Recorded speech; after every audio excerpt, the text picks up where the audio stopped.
और देश भर में कोरोना का कहर थमने का नाम नहीं ले रहा है। कल के मुताबिक आज कोरोना के मामलों में इजाफा देखने को मिला है। पिछले 24 घंटे की अगर बात करें तो 24 घंटों में देश भर में कोरोना के 2,68,833 नए मामले सामने आ गए हैं, जबकि इस दौरान कोरोना से 1,22,684 लोग ठीक होकर अपने घर भी लौट गए हैं। इस वक्त की बड़ी खबर आप देख रहे हैं। देश में कोरोना पॉजिटिविटी दर 16.66% हो गई है और वैक्सीनेशन का आंकड़ा 156 करोड़ पार कर चुका है।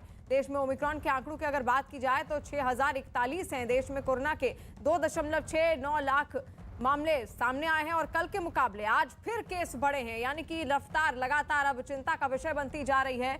और इसी वजह से चुनावी रैलियों पर भी रोक लगा दी गई है, क्योंकि कोरोना के आंकड़े लगातार बढ़ते जा रहे हैं। ओमिक्रॉन की दहशत भी देश में बढ़ती जा रही है। देश में कोरोना पॉजिटिविटी दर अब 16.66% हो गई है। वहीं वैक्सीनेशन को भी रफ्तार देने की पूरी कोशिश है और अब तक 156 करोड़ से ज्यादा लोगों को वैक्सीनेट किया जा चुका है। देश में ओमिक्रॉन की अगर बात करें तो 6,041 केस ओमिक्रॉन के इस वक्त देश में है और देश में कोरोना के 2 लाख से भी ज्यादा मामले सामने आए हैं और कल के मुकाबले आज ये मामले फिर बढ़े हैं, जिसने एक बार फिर से चिंता बढ़ा दी है। लगातार कोरोना के आंकड़े बढ़ते जा रहे हैं। इस वजह से कई राज्य ऐसे हैं जहां पर सख्त पाबंदियां भी लगा दी गई हैं। खुद केंद्र सरकार चिंता जाहिर कर चुकी है और तमाम राज्यों को पहले ही चिट्ठी लिखकर बार बार अलर्ट मोड पर डाला जा रहा है, ताकि वॉर रूम्स उनकी ओर से तैयार कर लिए जाएं। अस्पतालों की व्यवस्था का निरीक्षण लगातार खुद प्रधानमंत्री नरेंद्र मोदी कई बार अध्यक्षता उसकी कर चुके हैं, कई मीटिंग्स वो ले चुके हैं तमाम राज्यों के सीएम के साथ, कि आखिर उनके राज्यों में किस तरीके की व्यवस्थाएं होती जा रही हैं, क्योंकि लगातार कोरोना के आंकड़े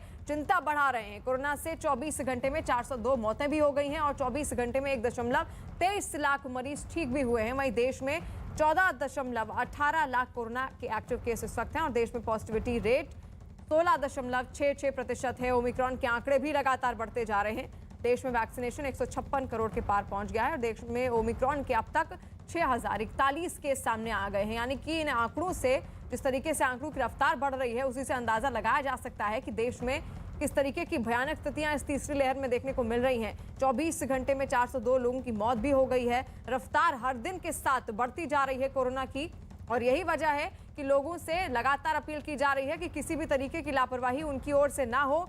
बार बार गाइडलाइंस जारी की जा रही हैं, पाबंदियां बढ़ा दी गई हैं राज्य सरकारों की ओर से और खुद प्रधानमंत्री नरेंद्र मोदी कोरोना के इन बढ़ते आंकड़ों पर अपनी नजर बनाए हुए हैं। कई बार वो मीटिंग्स कर चुके हैं तमाम राज्यों के सीएम के साथ। और इस वक्त रवि हमारे साथ फोन लाइन पर जुड़ गए हैं। रवि, और क्या जानकारी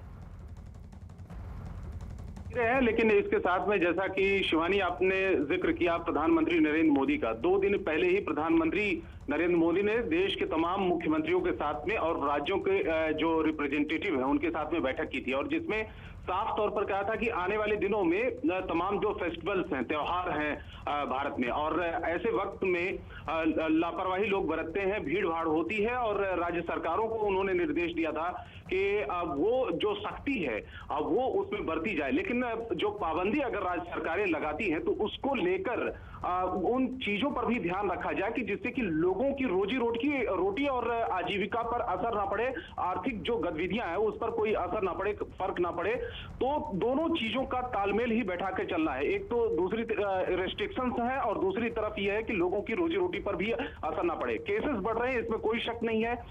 कब इसका पीक आता है इसका अंदाजा अभी लगाया नहीं जा सकता और तमाम एक्सपर्ट्स इसका, हालांकि कई बार उनकी तरफ से राय आ चुकी है, लेकिन सरकार की तरफ से ये कहा जा रहा है कि अभी बदलता हुआ समय है, इस पे ओमिक्रॉन का वेरिएंट क्या रूप दिखाता है आने वाले दिनों में अभी कहना बेहद मुश्किल है।